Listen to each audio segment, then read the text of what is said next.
یەکەم دانیان کە ئینسان تەوبەی کرد و گەڕایەوە لای خوا ئایا خوا لێی خۆشە بێ بەس هەرەوەندە لێ خۆشە بێ نە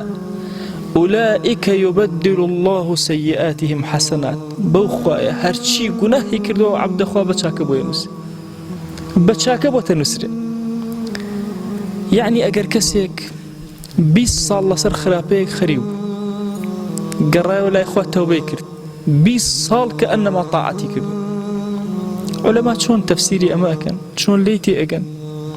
ئەفەرمون کەسێ زیناکارە 20 ساڵ زینای کرد کە گەڕایەوە لای خوا بە سادقانە و ڕازگۆیانە بۆی ئەنووسرێ لە نامەی ئەعمالیە 20 ساڵ ئەم کەسە داوێن پاکی کردووە أولئك يبدل الله سيئاتهم حسنات